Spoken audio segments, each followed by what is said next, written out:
Ladies and gentlemen, I'd like to say hello and welcome. Welcome to another edition of Today is Tuesday, August the 8th, 2023, and it feels great to be back from. As always, Father God, we want to give you praise. We want to praise your holy name. We want to magnify your name. We plead the blood of Jesus over each of us tonight. In the name of Jesus, we give you thanks. Well, some heard the name. Some heard people talk about it. We've gotten the opportunity tonight to match face and voice. The mastermind, the doctor of law, the medicine of the microphone, Africa's media troubadour extraordinaire. Direct c'est tout pas yé. C'est bon pour la media for no direct. Ye would know so no ye matter what to try and you are the wap. Go to fly by the coin. Go to see. Massive pool. C'est comme vous avez perdu. When Yaku we play. He doesn't eat iron, but he's definitely stronger than a lion. As for the giant, the lion will be tough. Welcome to the show.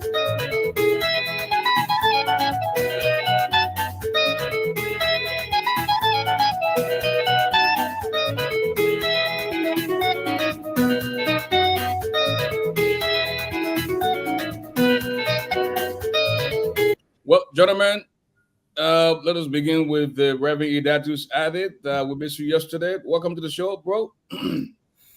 Oh, thank you, Mr. Garley. It's a pleasure. Greetings to all of you highly esteemed panelists and Liberians.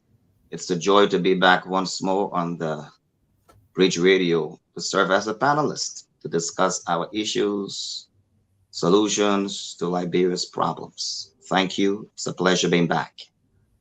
Okay, Dr. Fisk. Yeah, I want to say hi to everyone in viewer and listening land, and I want to welcome you to another exclusive edition of ASHFORD GARLEY Live on Bridge Radio Africa. Thank you. Well, let us just jump straight into it. Let us talk about the political menu tonight. Idatus Added, take it away. Well, certainly what is trending is the statement made by Dr. Lester Tenney in his speaking to some Magibians concerning his opposition to Nathaniel McGill's, contest in these elections to be senator from Magibi County. He implied in that statement that since Mr. McGill has left the government, the killings have stopped. And he also represented the Manesky Act as a sanction against McGill, who is corrupt, and therefore Magibians shouldn't give him an opportunity to lead. Second thing on the list is the fact that the former police chief, Mohamed Yete Touré, has been returned to Sierra Leone to face the allegation of a potential foiled coup plot in Sierra Leone. And certainly the ANC suffered a very serious loss at the death of Daniel Nitan. Certainly, British Radio extends our heartfelt condolence to the party and hope that God comforts them. Thank you. Wow. Wow. Wow, what a loss. Fuller, welcome to the show. Thank you, Ashford. Thank you, Dr. Fisk. Hi, Dr. Fisk. Hi, Pastor Addy. How you guys doing today? Nice to meet you. Wonderful. Okay. Well, we'd like to say hi to a higher praise, Kanka D. Shadrick, and the rest of the crew. Please share the video, invite a few friends so that we can all together have a great time tonight. If you are celebrating a special occasion tonight, we'd like to say congratulations. And let us show that you love to see many uh, years. Speaking of occasion, today marks the birth anniversary of Mr. Francois Demonique. Francois Demonique is a big brother of mine. He's based out of Detroit, Michigan. Francois, if you are watching, we want to say congratulations and let us show that you love to see many more years to come. Okay, Fisk, let us talk about aspiring Simeon and the former state Minister of State Nathaniel McGill. You heard about the doctors talking about his appearance in McGibbon. What do you know so far? I mean, the thing is, so Mr. Dr. Lester Tenney apparently is accusing Mr. McGill of ritualistic killings. So, I mean, freedom of speech has its own limit. The fact that you are saying that this person is a ritualistic killer, what it means is that not only shouldn't this person be um, participating in electoral politics in Liberia, but this person should actually be in jail and being sentenced. But then you have to ask yourself, on whose behest was McGill doing all of that stuff? Was McGill doing it because of McGill? Because at the time he already had a position as what presidential affairs minister. Okay, so who was he servicing? So do we say that we target only the implementer and leave the person who's actually making the requisition out of the picture? So if Mr. Lester Tenney or Dr. Lester Tenney has not fully investigated the issue and wants to make selective statement, then it doesn't work in the interest of the Liberian people, because at the end of the day, nothing happens.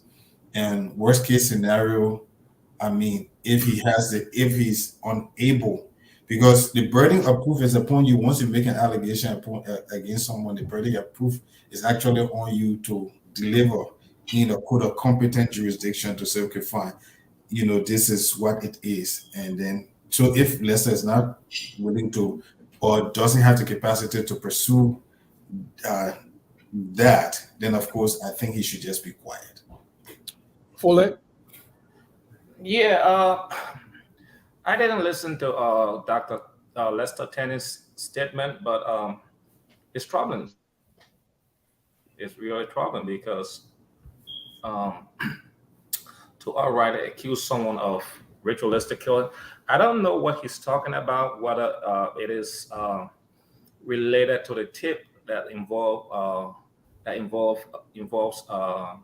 former Solicitor General Serena Cephas and the former RIA Managing Director. I think there's a tip that came out sometime, I think a year or two ago, where she recorded Serena Cephas. And there's another guy there who's there was another guy involved, the one who actually carried out the acts, allegedly carried out the acts. I don't know if that's what he's talking about, but those are serious allegations. And So let me provide some clarification. Hold on, Stanley. Wait till he lands, please. Go ahead. no, maybe he wants to provide some clarification. Yeah. Okay. There were two things he stated. One, McGill is corrupt. He shouldn't be in the government running for any place. Two, since McGill left the government, the killings have stopped. That was the implications. Yeah. Okay. Oh, okay. Well, I mean, those are troubling statements, but I find it disingenuous to say that McGill should not be contesting because he's corrupt. What would you say about Josh Weir? What would you say about all the other lawmakers that are there that are contesting? What would you say about Bill Twirey? All these people are corrupt. So to say only McGill should not be contesting, I think that is disingenuous. Stanley, now you can come in. This habit of just accusing people without facts, has got to stop. I'm not a fan of McGill. Besides McGill, it happened to the running mate to Joseph Boycott when our little brother Costa came and said the man is a boyo. Exactly. I mean, why we keep doing this? People suffer for the hard-earned, reputation. You just come, somebody can fight for the reputation of their whole life, and you can have it tarnished in a day, in 24 hours. I think if we don't have facts, we should keep quiet. In the words of Fisk, Stanley. Right. So I think in the context of the statement, he was looking at the fact that the U.S. government investigated, provided evidence to Liberian government to act upon those evidence, and therefore impose sanction. But nothing has been done. Was the basis for that statement. Number two, the fact that Mr. McGill is on record telling the very people of Magibi that we're being accused of stealing, but at least if we steal the money, don't we bring it home and build properties here? So I think those two factors, constitute his statement about Mr. McGill being corrupt. And that was from where he was coming from. Now, Mr. Lester Tenney is sedition, who certainly has been very critical of the government, but stops short of criticizing George Weah. And then the statement concerning the fact that killings ceased since McGill left the government implied that McGill had a direct involvement in those killings. I wouldn't take that to be true unless in the court of law we can prove that.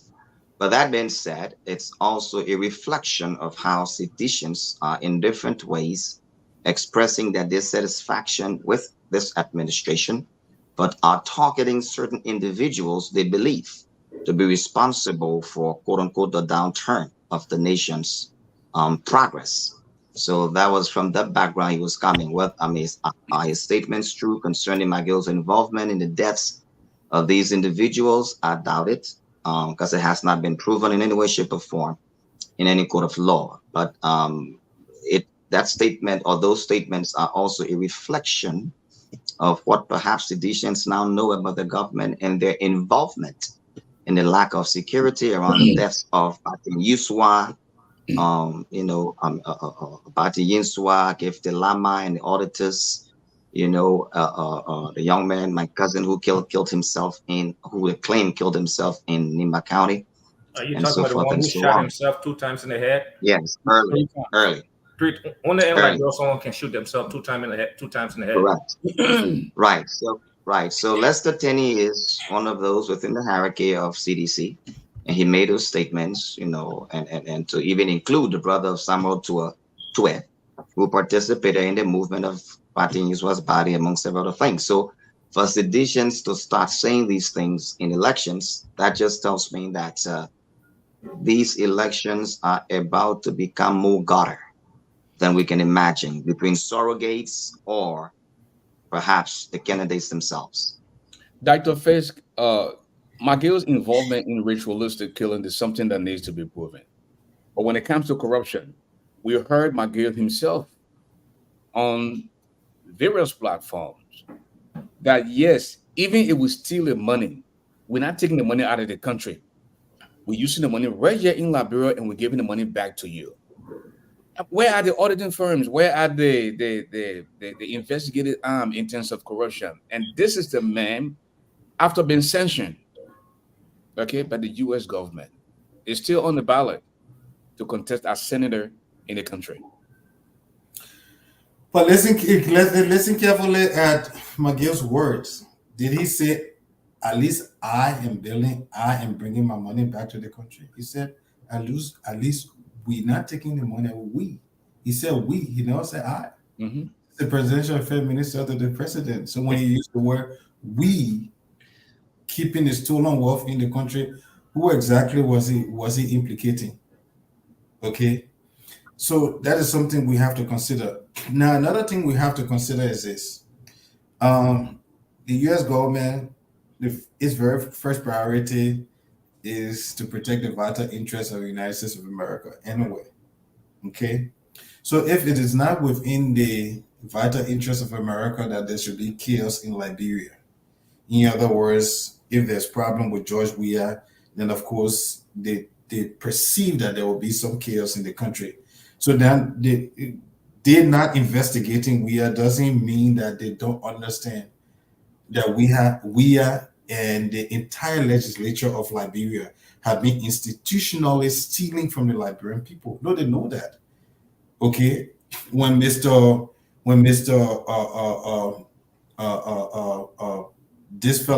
Nathaniel McGill, when Nathaniel McGill stealing money to apparently build his facilities up in Liberia, you think he was stealing them through institutional means as well. Okay, so like we are introduced a very good concept that has now formed a part of our intellectual discourse. Okay, he talked about institutional coup, where people come and try to rewrite the Constitution to prolong their stay in government. Yeah, okay, we extended it one step further and talk about institutional theft, because that blanket of using the Constitution to steal from the Liberian people is something the Liberians have not come to conceptualize. So at the end of the day, they think that if they get stolen from only because the Constitution is used, then which means to say it's justified. No, it's not justified. Okay, because justification, you have different layers of justification. You can have constitutional justification, you can have political justification, you have social justification, and so on and so forth. So as we speak, these guys, you begging America for money all the time, but yet and still you have a salary that's commensurate to a congressperson in the United States of America. I mean, how stupid can you be? But that's the country we live in. And then we have an election that hopefully, like I said yesterday, if we elect Bwaka, I don't like Bwaka because he's been there for 12 years. I don't like Kun because he also been there in part of that whole group of people that have been stealing from the Liberian people. But by moving George Weah from power, what it does is that it tells other politicians that when you come and you don't do the right thing, you'll be a one-term president. Even if Liberians can't do anything, at least let them be able to set that precedent so that other people will come and not take them for granted and do right for the country. That's all I have to say for now. What fully stealing or corruption is one of the things that frustrates Councillor Gonglo. Okay, when does the culture of impunity stop in our country? It starts with a visionary leader, a leader who is willing to set example. So, Councillor Gongo has said that the moment he takes over, everyone appointed will be required to declare the assets. So it's on the book, but it's not being enforced. Look at the LACC commissioners that were just appointed. They are going to serve as watchdogs. Not a single one of them declare their assets. And that is part of the requirement to be a commissioner. But the WEA government does not care. They just pick people, apart from picking, I think, 4 persons from 2 counties, because there were 2 from Montserrat. I think there's 2 for Rosas or something like that. They don't care about the Constitution. They don't care about the laws of Liberia. Because the first thing you will have these guys do is declare their assets. And they did not. Senator Dillon said it, Borchard said it. And those are some of the reasons why I think at the time the confirmation process was put on hold.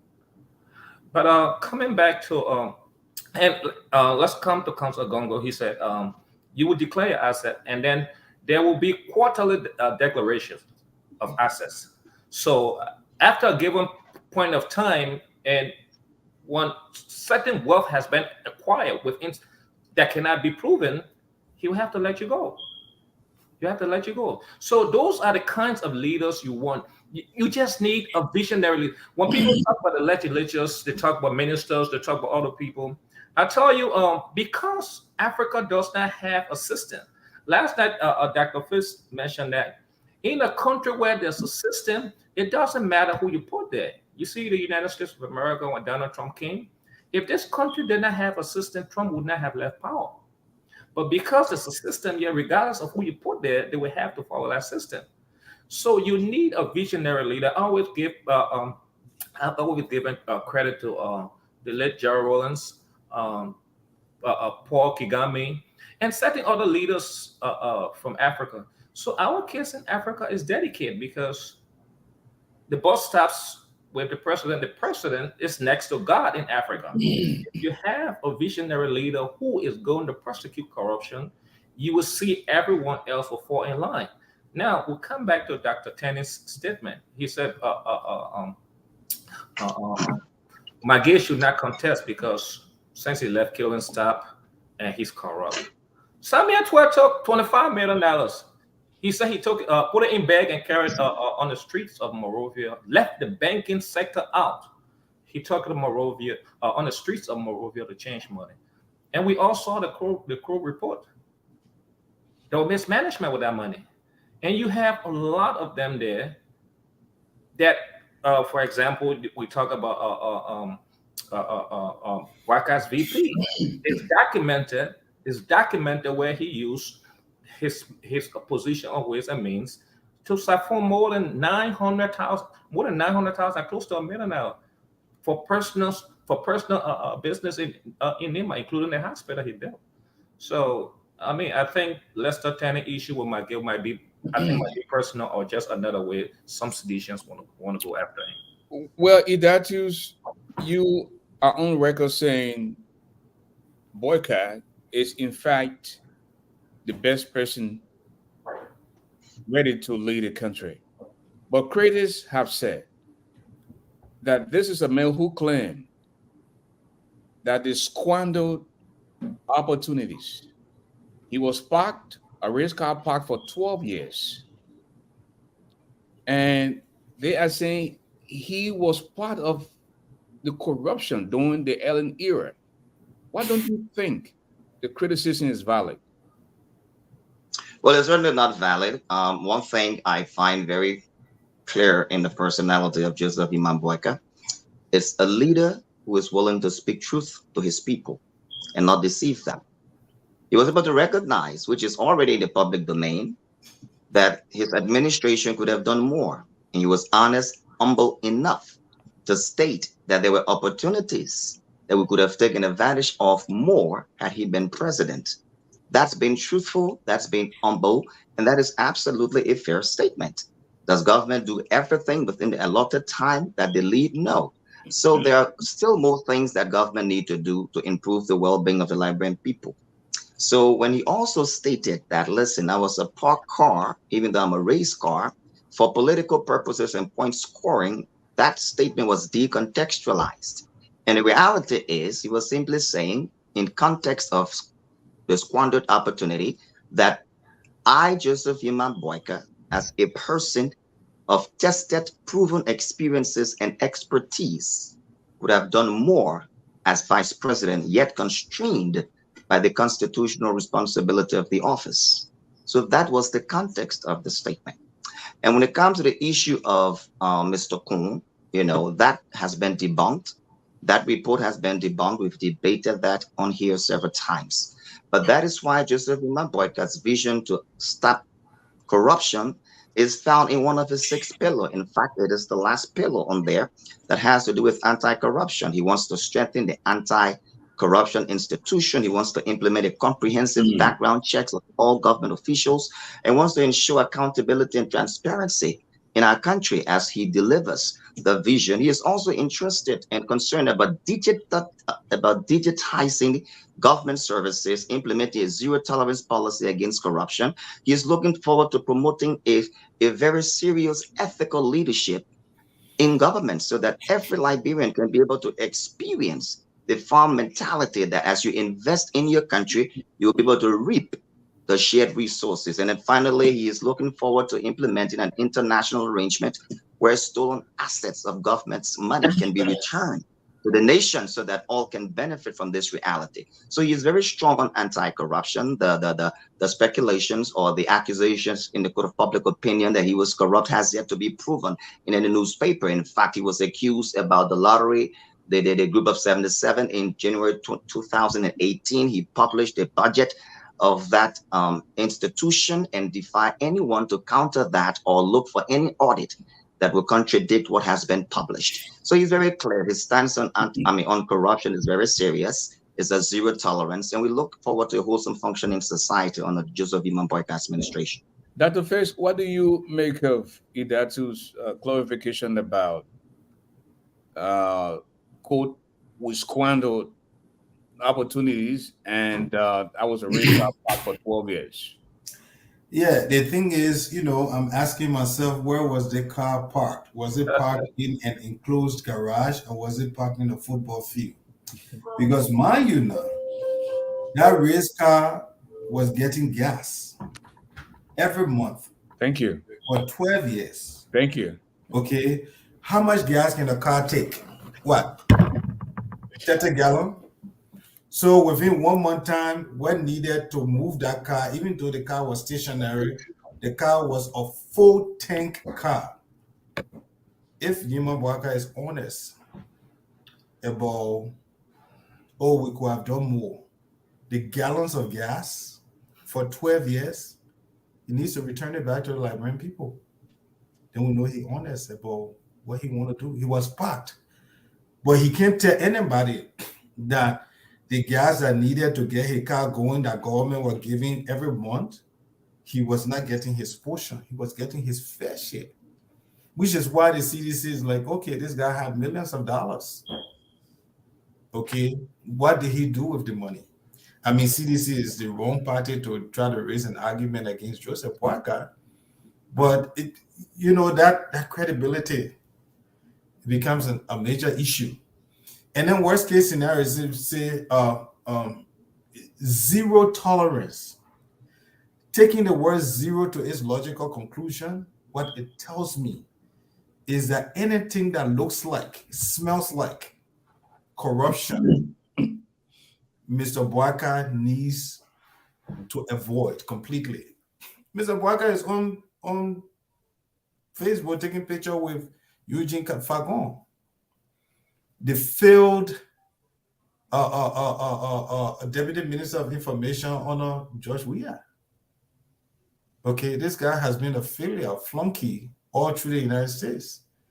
Okay, so when George Weah hired him, I knew it was not going to last a long time. I knew at some point, even George Weah were going to see that this guy had nothing to offer. Okay, but this is a guy that in the midst of all the criminal activities that were obtaining in the CDC, he never spoke until he left power, until George Weah kicked him out. That is when he tried to try to ascertain some degree of relevance by trying to pretend to the Liberian people that he had any degree of integrity. Now, that's the kind of guy that Joseph Boakai is on Facebook taking pictures. So then I wanted to ask myself, even if you say, okay, fine, politics is the art of the possible. So the fact that I'm taking pictures with these people and rubbing shoulder with them, I may not necessarily employ them. But you also have to understand that politics is optics as well. If you are there rubbing shoulder with the likes of Prince Johnson, what does it tell us as far as trying to implement any war crimes court argument? That one it went in endorsement a long time ago. Are we going to see the possibility of revising the institutional theft at the national legislature with that ridiculous pay with someone less cool who is from that institution?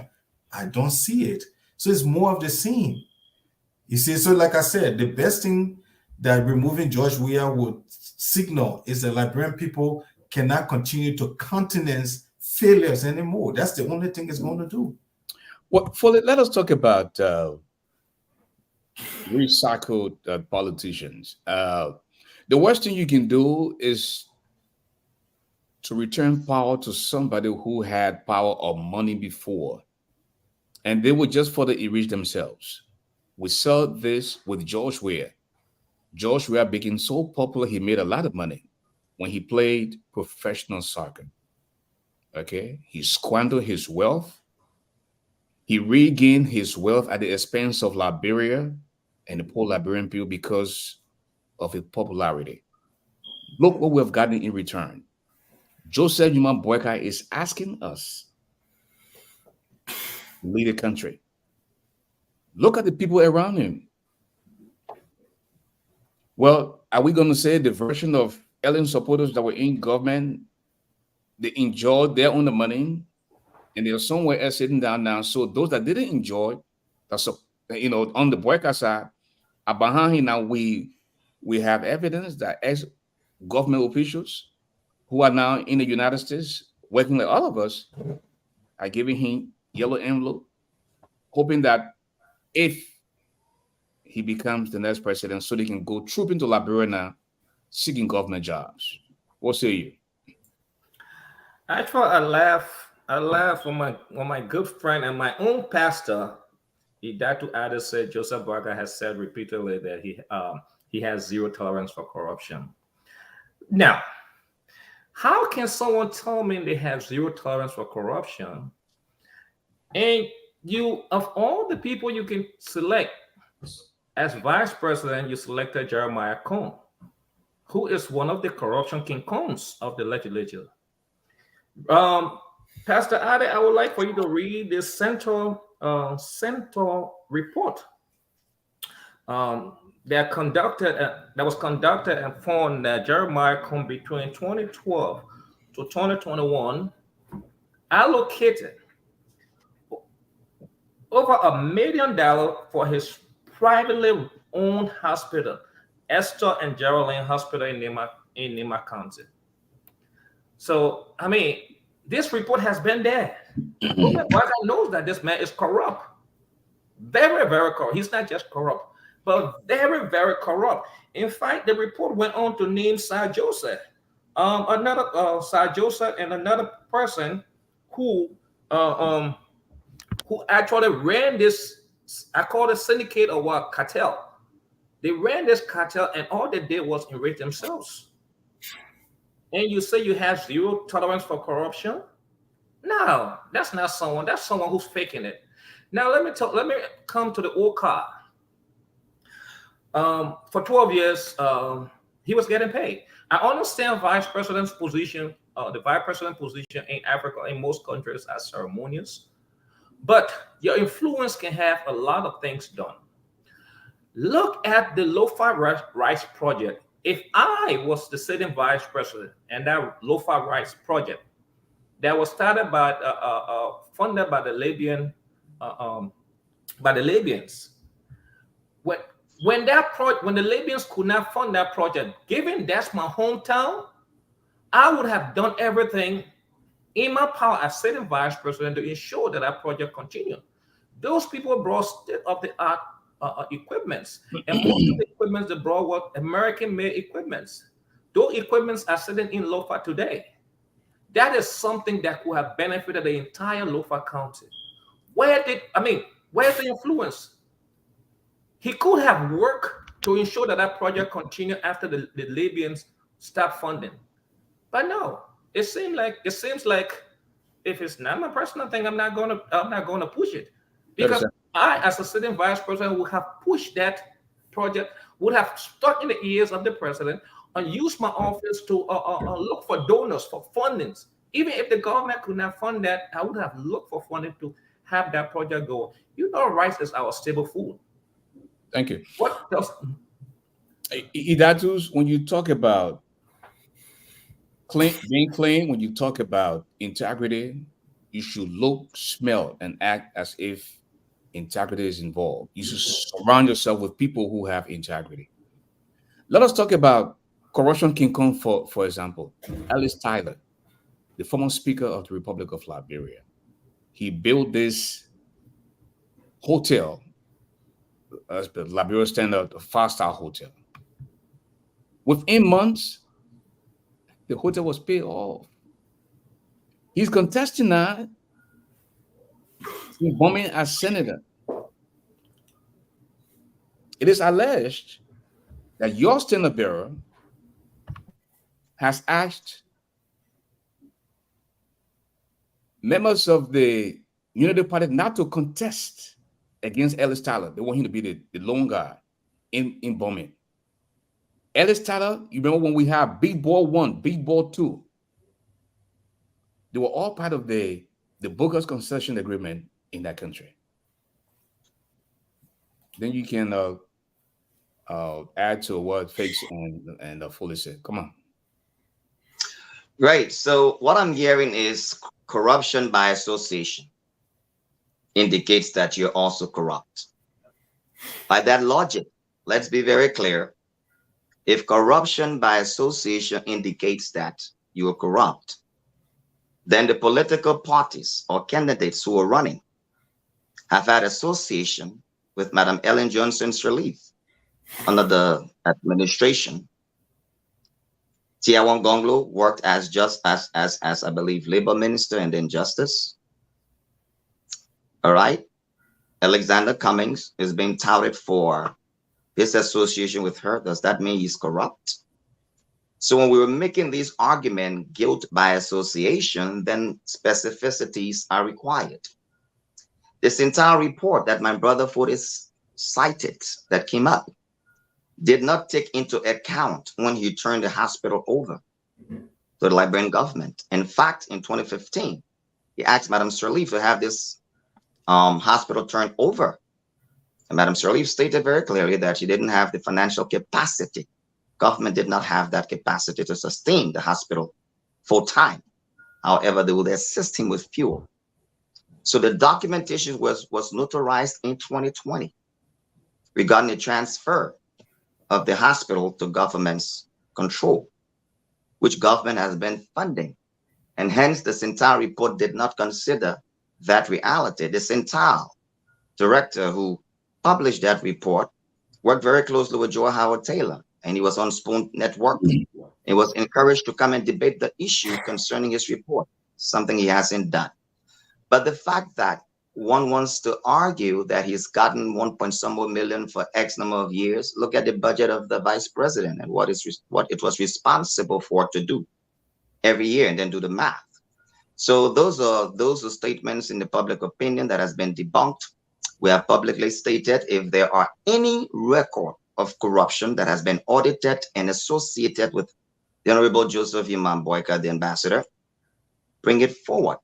But in the court of public opinion, we'll do our best to convince, debunk, present facts concerning corruption in the integrity of Mr. Joseph Imam Boyka, ambassador and incoming president. It will be a total back and forth, but the facts are very clear. You look at his record from the time he was at LPMC from 1973 to 1980. His record has been proven that under his administration, Lofa was the breadbasket of Liberia in collaboration with the Ministry of Agriculture. Under his administration, as Liberia being the breadbasket, we had increased our rice production acreage from 2,500 to 5,000. Under Joseph Imam Boyka by 1975, according to the U.S. government audit report, stated that we would have reduced the importation of rice by 38%. So the record is clear. You have to read those two reports, and you will see why his vision is best suited for Liberia compared to others in the race. That's when you say zero tolerance. I mean, that phrase alone constitutes a lot of things, you know. When we ask about your political leader, you are there pointing finger to the Cummings association with others. We are talking about Joseph Imam Boyka. There are qualified people in Liberia that he can bring on board. Not the likes of disgraced former Speaker Alice Tyler, who was indicted for corruption. I mean, he coined the name Corruption King Kong. You know, we can stay here all night and go back and forth on this, but we want to stop here and segue down to something very interesting. Our Liberian brothers overseas are suffering, especially the ones in Tunisia. We're told that 15 of our Liberian brothers drowned in the ocean, trying to make their way to neighboring countries in Europe. We now have the president of the Liberian Association in Tunisia. He has reached out, according to him, to the Liberian government, and nobody has done anything to come to their rescue. At this time, ladies and gentlemen, let me introduce to you Mr. Malu Johnson. Mr. Johnson, welcome to the show. Thank you very much for having me on your show. I'll take the first 2 minutes to tell us about yourself, the association in Tunisia, and what is going on. Okay, my name is Malu Johnson. I'm serving currently as the chairperson for the Liberian Association in Tunisia. This Liberian Association came about in 2013 when a lot of Liberians came from Libya and that of Algeria illegally when the war started in Libya, when Gaddafi was toppled. So Liberians came together and found it necessary that we should formed this organization called Liberian Association. And since then, this organization have been helpful to our brothers and sisters that have been coming here, both legally and illegally. We have helped to repatriate a lot of our compatriots that found themselves, in desperate need. We have made sure to help those that got stranded in the Sahara Desert while finding means to come over into these North African countries.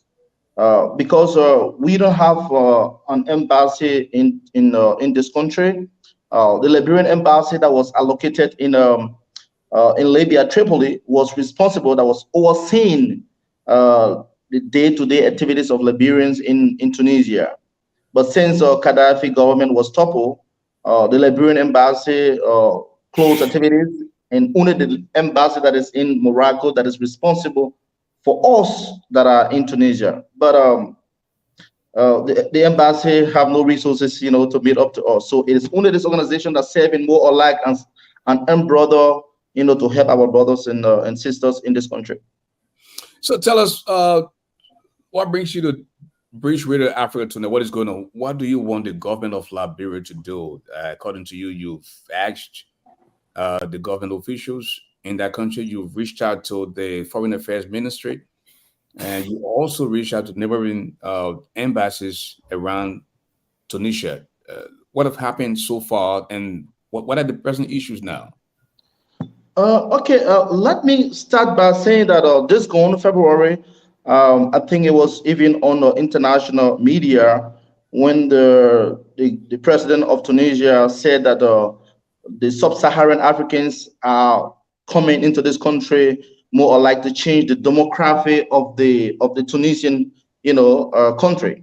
So as a result, let's say government officials decided to get rid of sub-Saharan Africans, blacks as a whole. In February, March, April, May, it has been so intense.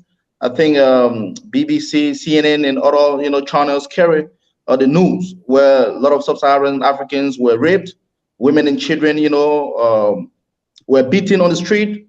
Some lost their jobs, and even some were murdered.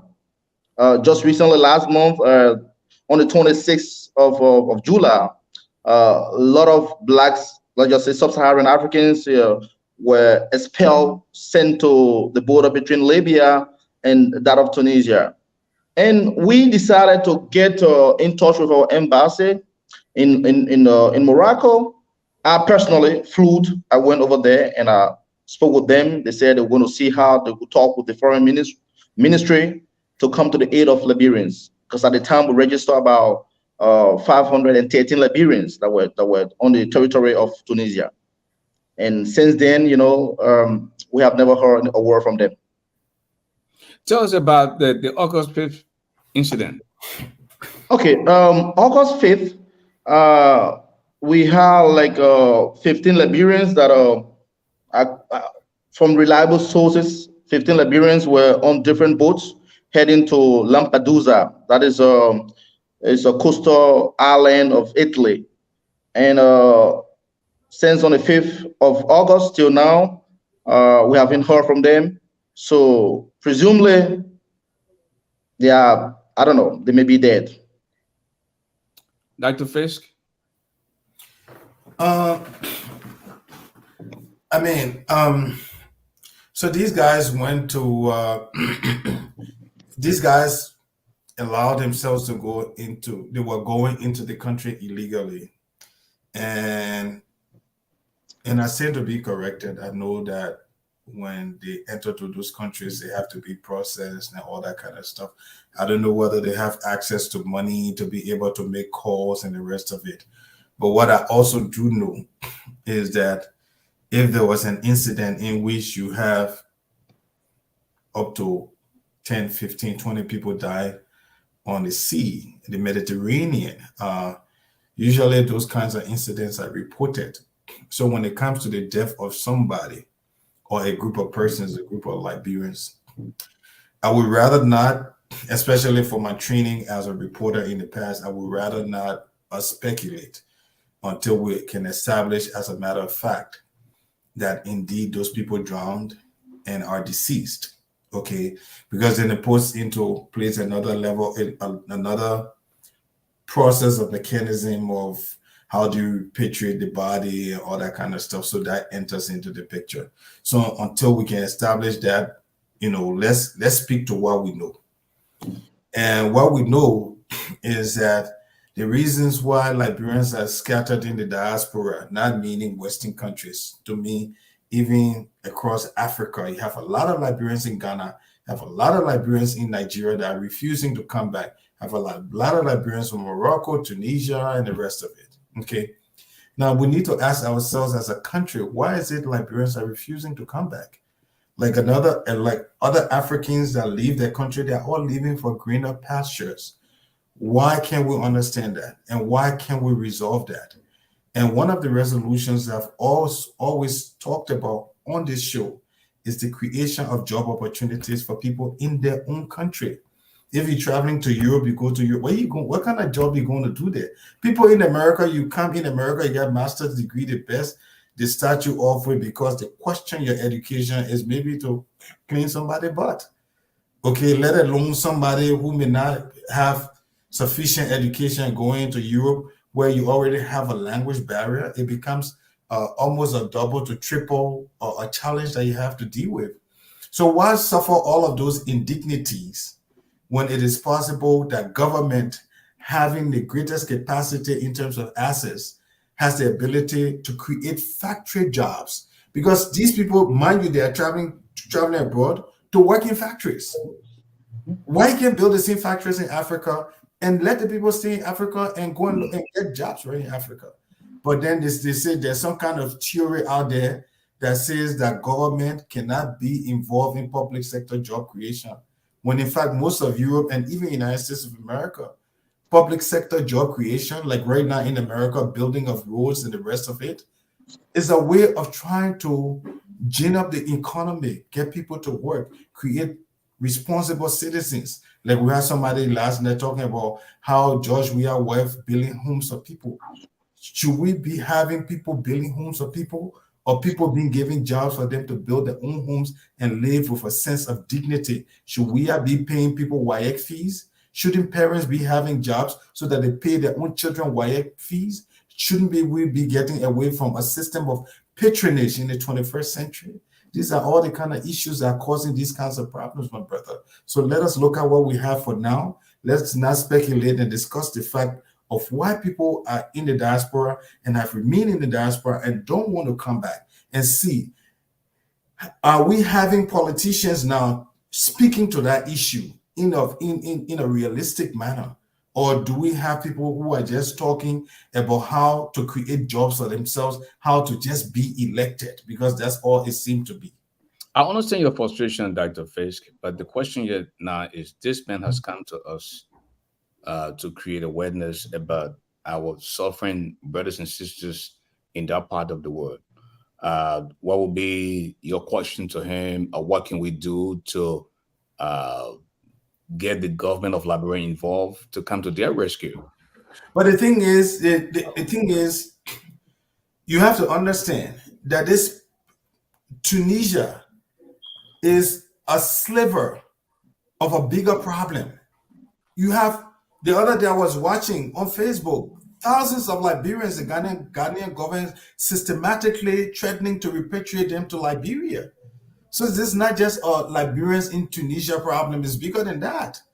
And what I've said in response to that is that we must have a realistic way to deal with the situation. How can we do? Okay, so you send a boat to Tunisia, you take 500 Liberians and dump them in Liberia. They don't have jobs. What next?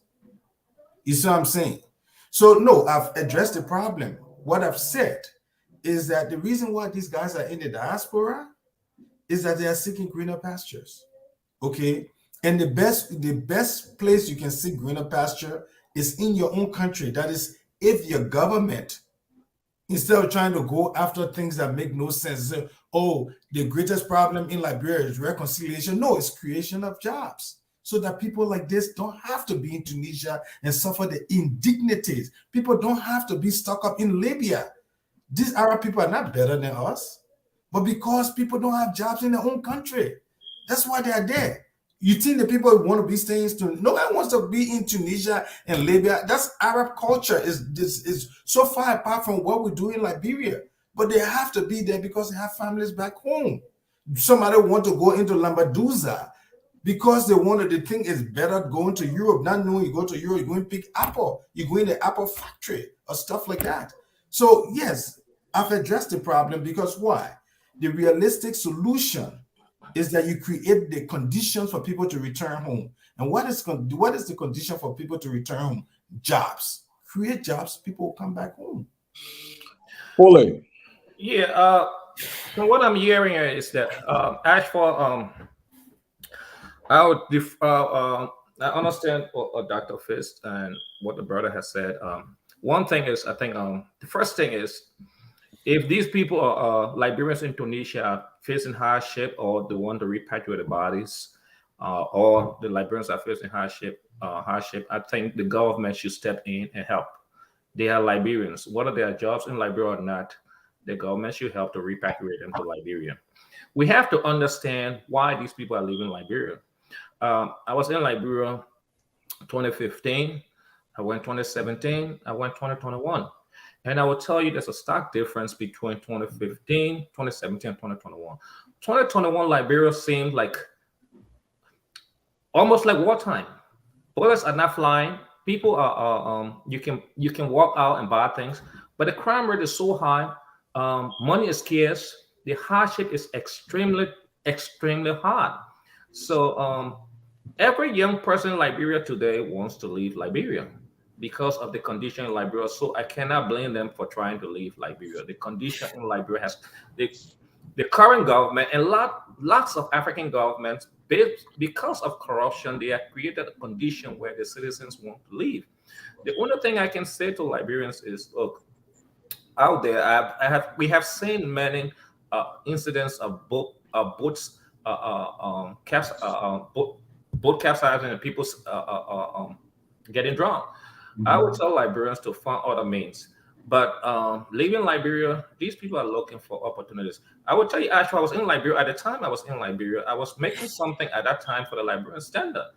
I was making something around $250 US, plus little things I would get. But I had only high school education and I wanted to leave because I knew that my high school education could not sustain me. So I wanted to leave Liberia. I began to find every other means I could until I began to apply until Duke University were able to offer me a scholarship or a program, and they got me out of Liberia, bought my tickets, everything. So I'm saying, imagine people who don't have anything going for them. Liberia is really hard. So as for to the brother, I think the Liberian government should intervene. They are Liberians. They need help. The government should be able to help repatriate them. And again, to Europe. I'd rather be in Europe picking apple, picking grapes, and have a guaranteed income at the end of the week or 2 weeks than to be in Liberia and have nothing going.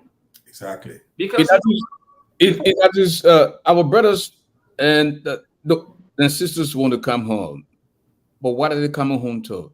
No job. well, that's a whole different thing. Actually, they know the condition in Liberia. These people, they have families, they have friends.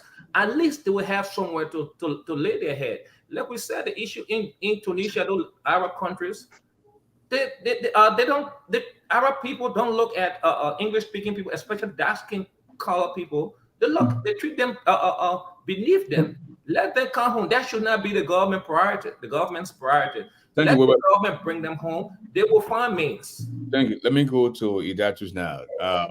Idatus, again, our brothers and sisters in other parts of the world, they want to return, but what are they coming home to? You know, in the absence of job creation, you know, the fufu and soup issue, the bread and butter issue, you know, there are some people who are just, I would say, stuck on stupid, for lack of a better word.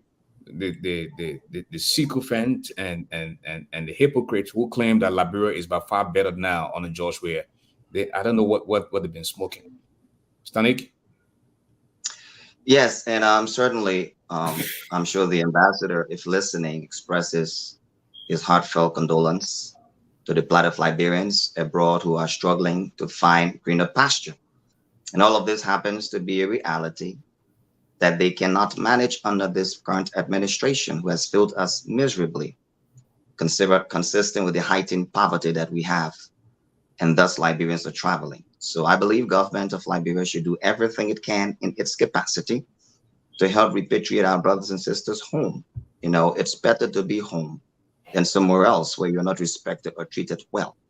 And that is why one of the vision of Ambassador Joseph Boyka is to institute a macroeconomic stability and infrastructure development, which includes job creation through agriculture, which includes the management of our fisheries development, tourism, among several other things. An opportunity for Liberians, if given a chance, where they will rather stay in the country and contribute through an enabling environment of a socio-political and economic policy that has been put in place through sound economic fiscal management, ensuring that Liberians can enjoy an opportunity to employment through factories, through job creations, through commerce and industry, as well as promote the trade regulations to ensure that Liberians can also have certain businesses that they can benefit from and thrive, as opposed to foreigners participating in every business. The vision of the Honorable Joseph Boyka is quite simple. He wants Liberia to be a place where Liberians can be very proud of, through sound economic policy and fiscal management, cutting the waste and redistributing the wealth, so that we can all benefit from this truth that we so seem to be dreaming of, yet can become a reality under his vision. And that's all we're doing now. We're giving Liberians an opportunity to make a decision wherein Liberia can be better than today, wherein Liberia can be a nation we can be proud of, as opposed to praising Ghana or the Ivory Coast, when we can knock our chest and be proud of our country. Today, when you look at Liberia, Ashford, our RIA, Western Union, MoneyGram have increased. Unlike yesteryears, when we send people money, it was for entertainment. Now we're sending people money for food. So my heart is broken, very sad. By Liberians of dignity, that nations once came to us because of our opportunities. We are now seeking asylum, seeking refuge in other nations, greener pastures, when our nation is so rich with natural resources, yet squandered because of bad leadership. And that is why we're asking for the support of Liberians to make this change now and forever. Thank you. You know, some of the political actors who are running to be president know about being displaced, know about the refugee situation. And Mr. Johnson, what would be your plea to them?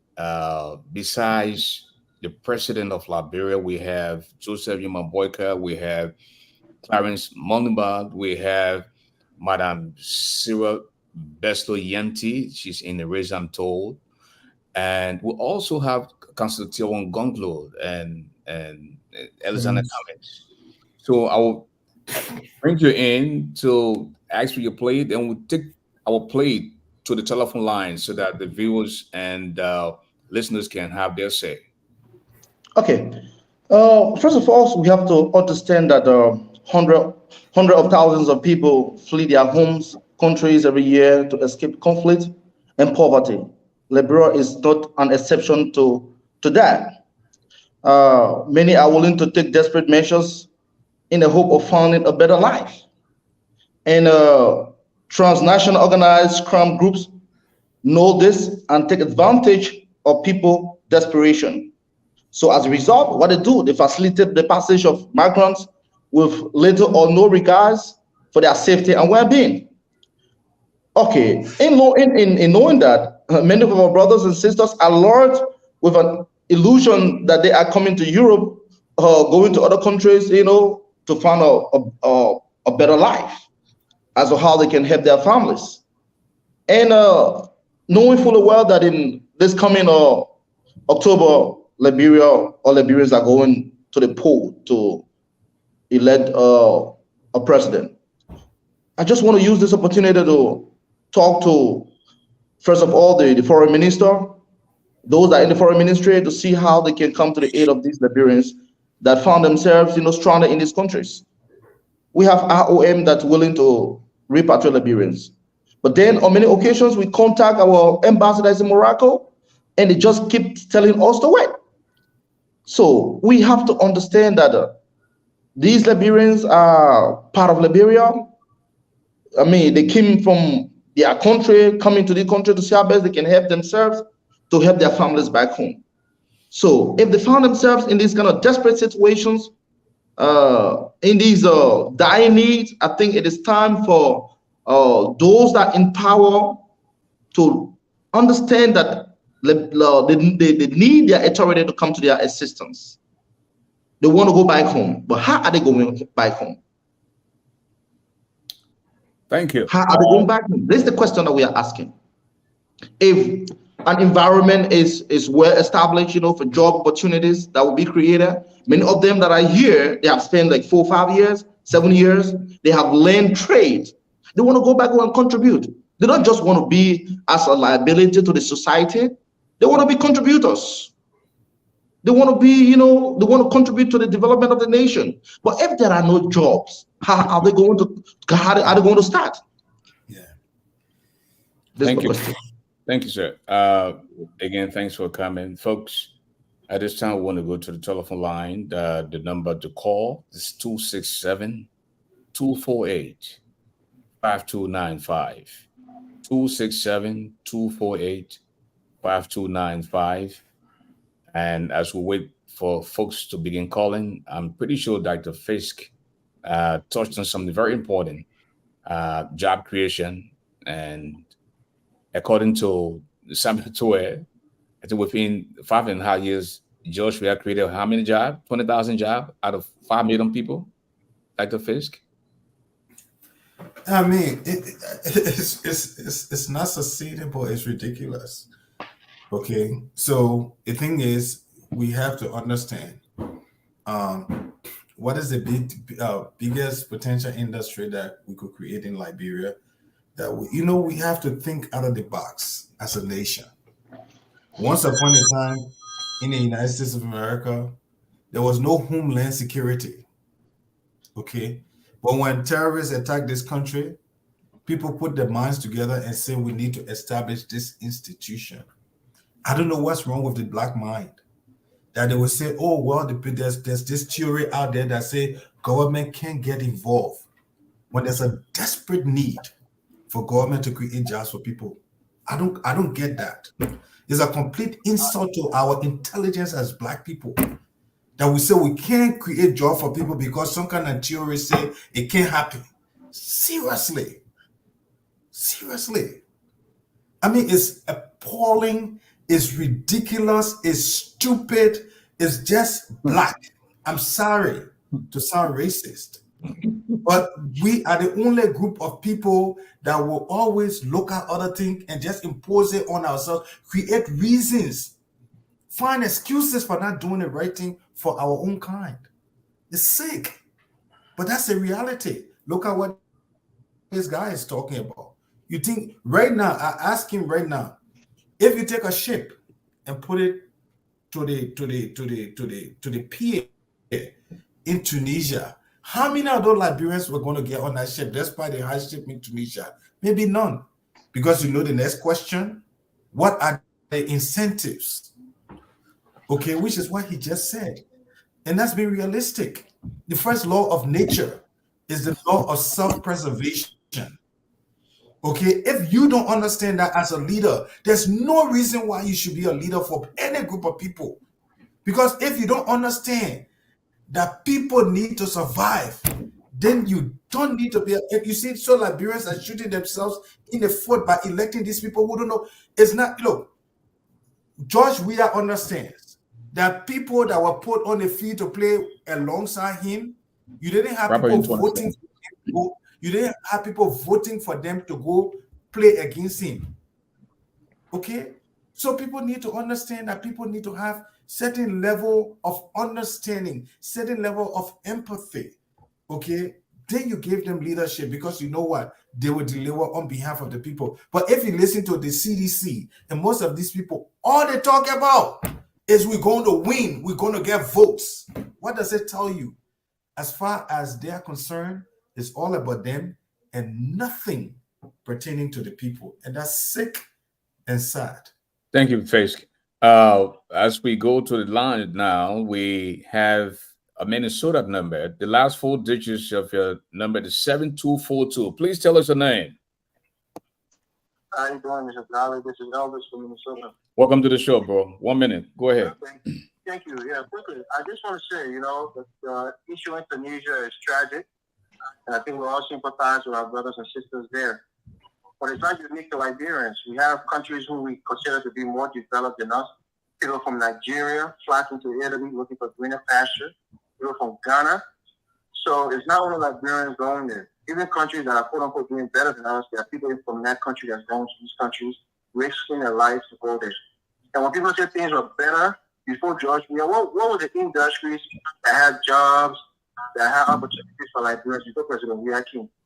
The temporary mining concession of the farm mill coming and renting people houses and employing people as drivers. Those were the economic, conditions that people were in when the farm mill left. Those opportunities dry up. That was because of President Weah. And Dr. Fish talking about this whole factory thing. Who's gonna be, who is the money gonna go to when the government opens factory? Back into the government hands? How are they gonna generate profit? Who's gonna be the consumer that's buying the things that the government is making? So that's why government get into creating jobs. Thank you, Elvis. They provide infrastructure so that private businesses can use that infrastructure to do business well in the country. Not to create jobs. Thank you. Thanks for calling. It's Elvis from Minnesota. We have a 204 number. The last 4 digits, 2377. Please tell us your name.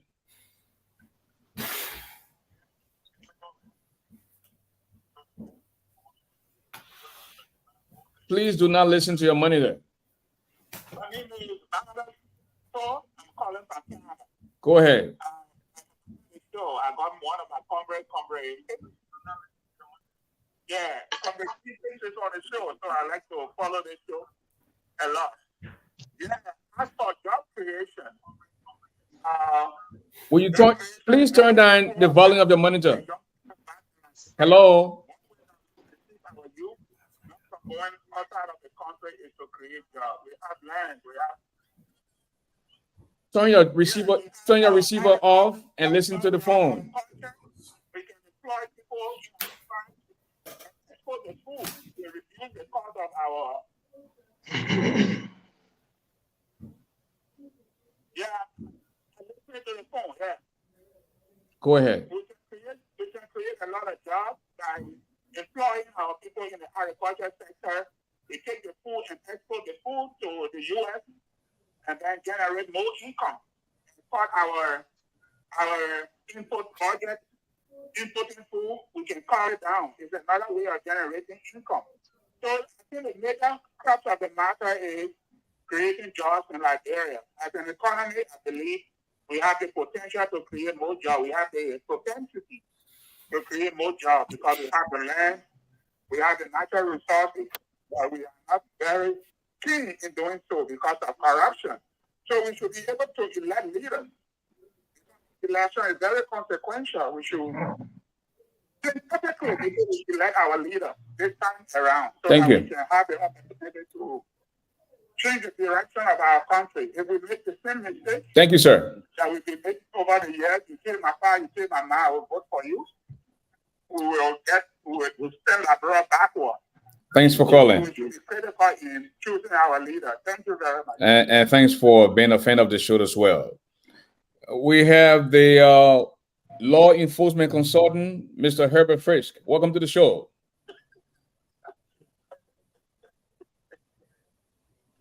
So how are you? I'm better than good, bro. Well, I just want to say something short. This conversation you guys having remind me when Liberians were being repatriated back to Liberia when they brought the bus on the refugee camp in Ghana. my basement after like 2 weeks. Half of the people that actually went to Liberia actually ended up back to Ghana. And then when you ask them, they say, "But why you came back?" And a lot of it was like one thing: there's nothing in Liberia to do. There's no job. Absolutely nothing to do. Not for me to be in camp where I can hustle. You understand? Maybe somebody got some relative or some friend in America that will help them. So bottom line is, you understand, like the doctor said, and most of your panelists said, job creation is very important because at the end of the day, government always play the lead role. Government have to play that role. Even if they're not creating jobs, they still have to create avenues for people to come home and create jobs easily. You understand what I'm saying? But it starts with them. You understand? So most of I heard some guy who just called and was talking some foolishness, but that's all I have to say. Thank you. Thank you, Ash. Thank you, man. Thanks for calling. Again, folks, if you just joining us, it's now time for closing statements as we get ready to call this close. But before then, we want to get the closing statement from our guest, Mr. Marlo Johnson, and then we'll circle back to the Before panel. the closing statement, there was direct reference made to me. Can I respond? Go ahead and respond in 30 seconds, please. Okay, fine. So, Elvis, understand this. Whenever the United States government generates revenue, it goes into the central bank of the United States of America.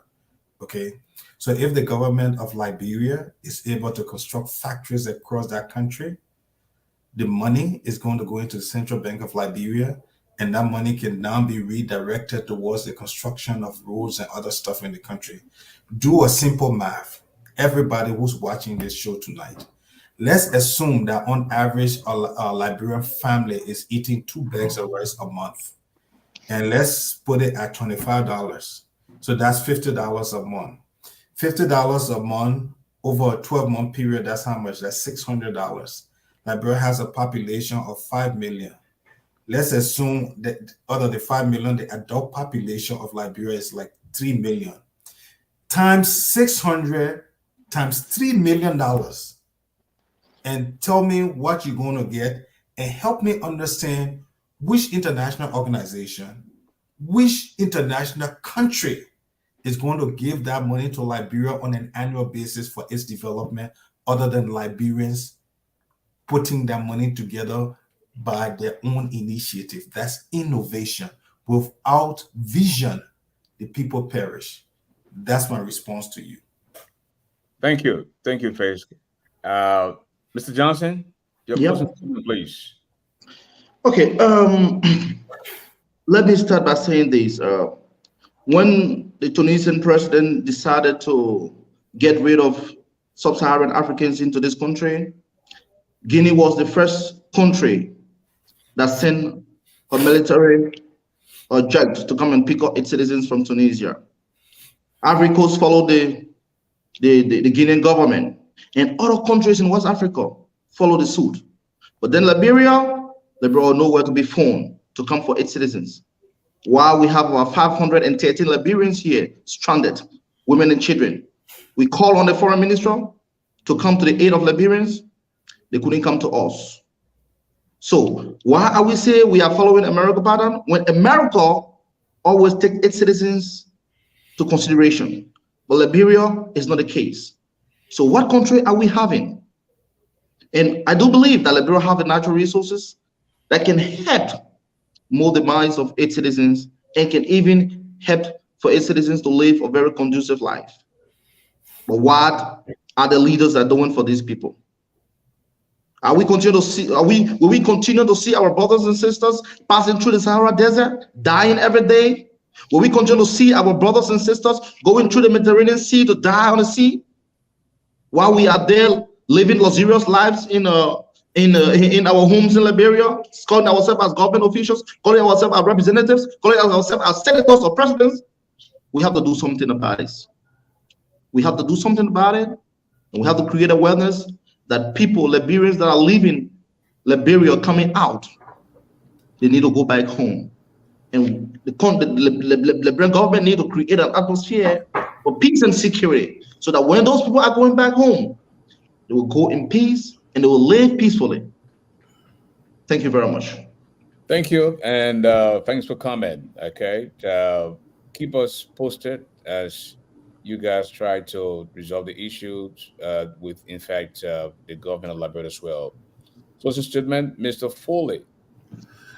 Yeah, actually, these are some of the conditions that Liberia is faced with, and like what our brother just stated here, and that is because we have a leadership vacuum in Liberia. I'm not saying that Liberia, life in Liberia will be rosy, has always been rosy, but where we are now in Liberia, life is really, really hard, and that is due to uncontrolled corruption and lack of care. I have reached a point where I can I can boastfully say that Joshua has no care. He's not even concerned about Liberia, and it saddens me that people who should know better are out there advocating for him for a second term. Look, my brother, Liberians have a choice. Let's say they made a mistake in 2017. Now is the time to correct that mistake. And to correct the mistake, in order to correct a mistake, you have to bring someone who can fix the problem. You don't bring a group of people who also are part of the problem. The party led Liberia for 12 years, and because of the leadership is why Liberians were frustrated and they gave power to George Weah.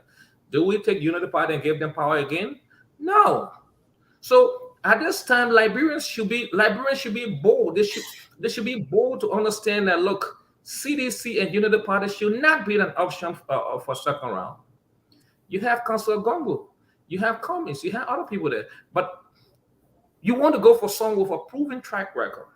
And the only person who has a proven track record is Councillor Gongo. So do not be fooled because you want Josh Weah out, so you just bring anybody in. I agreed with my friend and brother, Dr. Fitz, when he said one good thing, if Liberian elect Barker, the only thing he would celebrate for, because it sets a precedent, it sends the message that when you come and don't do the right thing, you'll be booted out. Yes, that's a good thing, but bring in the right person.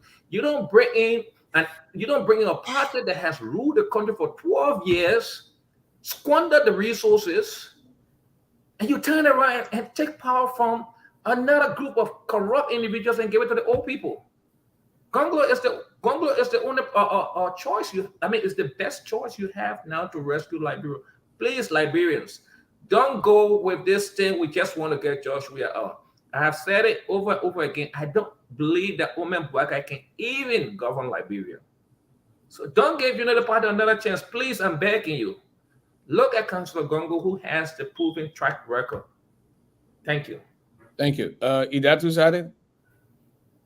My fellow Liberians, do not be scared into selecting a fourth choice. It is often stated that the past is the best indicator of the future. When you look at the record of the Ambassador Joseph Imamboyka, Liberia was at its apex in the 70s, early or late 80s. 70, early 80s, where our extractive industries were working, where Lofa was the breadbasket of Liberia's productivity of rice, among several other exportation of cocoa and coffee. All of this happened when the Honorable Joseph Imamboyka was then LPMC regional resident manager and then managing director. That vision is possible if given an opportunity, where our agriculture, ecosystem, fisheries development can become a reality, where job creation is made manifest in one of our 6 pillars of our vision for Liberia under the vision of arrests. One of those pillars is to create jobs, build our agriculture industry, enforce the Liberianization policy, to do something wherein our teachers today who are less qualified than yesteryears can be able to have what you call the Rural Teachers Institute, where boys and girls in the interior can benefit from quality education compared to what we have now, thanks to our teachers who are doing the best. Fellow Liberians, age don't run a nation. Vision does. For a gentleman who they often say he's old and he's the past, he has no energy. He's the same person that just came to these United States, 8 hours from Liberia, landed in Newark, New Jersey, drove to Rhode Island, flew to Minnesota, and is now back in Liberia. What more can you say about the Honorable Joseph Imam Boyka? Is it age that run country, or is it vision? We've tried the youth, George Weah at the time. We've tried celebrity status. It has not benefited us. Do you not want somebody who has a past reputable enough without a reflection of stolen wealth and resources, mansions to display whilst the people are dying from looking for greener pasture, when you have someone whose vision for Liberia has always been to support this nation for the greater good? William R. Talbot in his 1974 address stated that he was proud of Joseph Imam Boyka for his contribution to our nation's national coffers. If he was so incapacitated or unfit to lead, why would 4 presidents choose him to work with them? Starting with the late William R. Talbot, the late President Samuel Kayendo, the late interim President Dr. Amos Sawyer, and then Ellen Johnson Sirleaf. What did they see in him? Obviously, his experience, expertise, and his integrity. Make a choice not out of fear, but because you love Liberia. Let us think Liberia, love Liberia, build Liberia. And finally, we may differ on the personalities to lead Liberia, but we must not resort to insulting one another. Let's put our vision forward so that the people can decide informedly, concretely, who can best lead Liberia.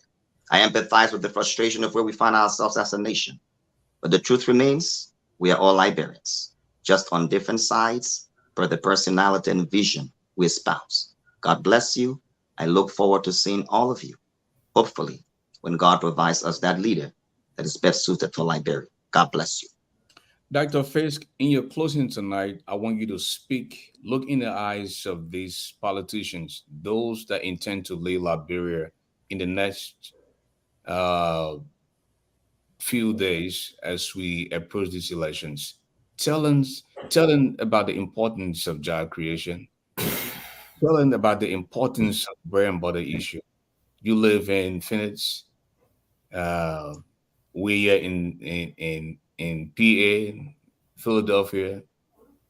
Others are in Michigan, Minnesota, and other parts of this country. You don't hear people running looking for government jobs. But when the economy is swinging and moving, when jobs are created and the bread and butter issue is taken care of, people are happy. They have some spending money. Take it away. Yeah. So let me look in the eye of the camera and speak to the Liberian people. And the reason for that is simple. People need to understand why they vote. When you vote, you are voting for someone to fix the current problem, the problem that is existing now.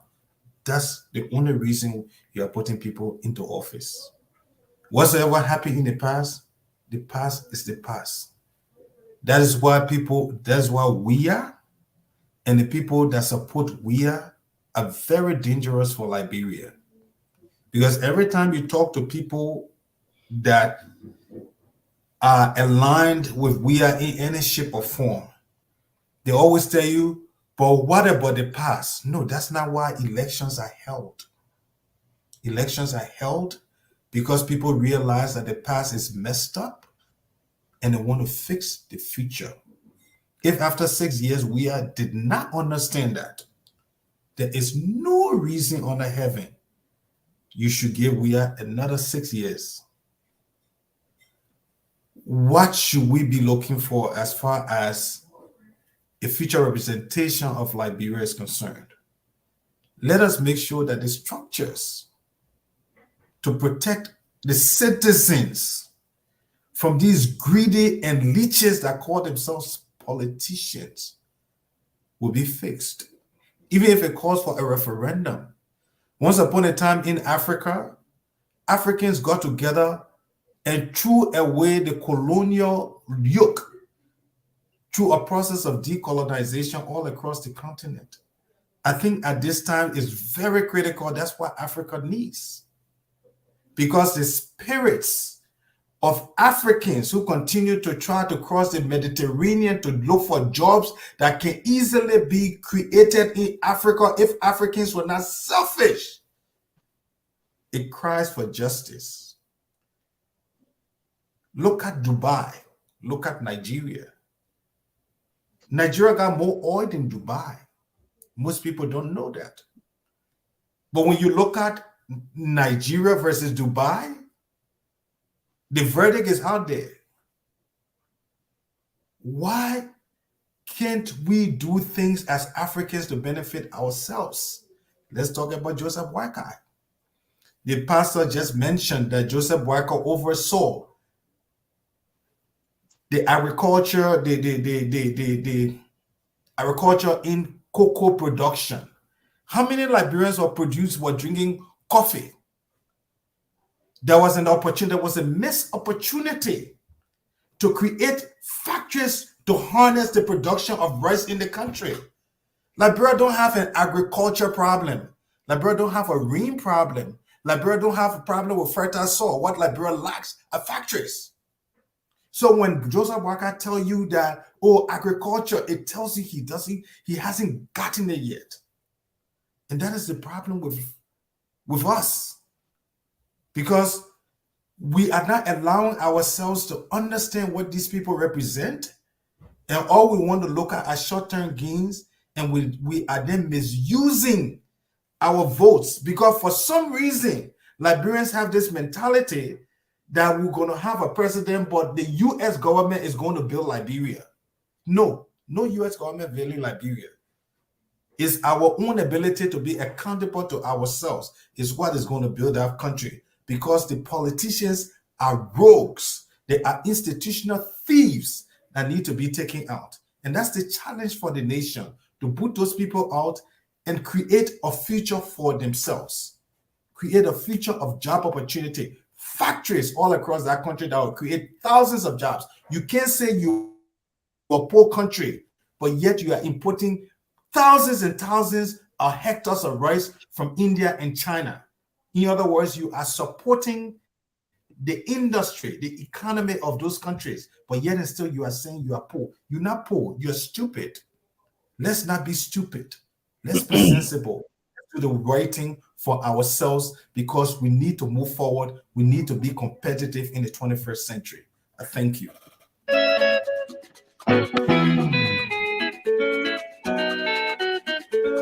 Well, folks, that's all the time we have to be with you tonight. God willing, we'll be back fresh on Monday with another fantastic presentation. When Young Smith, you still haven't visited the Cash App yet. I see Cash Russell, Tonia Brooks, Henrietta, Morgan. It's been a long time, big sis. Hope all is well with you. Matthew Gay, Juan Jala. Listen, man, the platform is for you. Not for those we are, it's not for coming, not for Boyka Gonglo. So you know, that's not even money back and the rest of the book. So a little contribution will help tremendously on the platform, okay? All we ask is help support the platform so we can together help speak for Liberia. Who becomes the next president of Liberia is the Liberian people decision to make. Okay? Before I leave tonight, please allow me to borrow the wordings of the word. When people say no to you, they are not saying no to you, they are saying no to themselves. They are saying no to living a better life. They are saying no to what is going on in their heads because they are suffering from possibility blindness. They know they are trifling, they are good for nothing. They will just come and criticize without solution. When you fall in life, please make sure you land on your back, because when you can look up, you can get up. Also remember that a setback is set up for a comeback. With that said, folks, mastermind, doctor of law, medicine of the microphone, c'est pas get c'est bon pour ça dire quoi non c'est dit assez yon pour c'est qu'on vient épeler mais il y a coup que we play he doesn't eat onion but he's definitely stronger than the lion. Africa's media do extraordinary. ASHFORD the journey, and now you know me, God. Have a good night.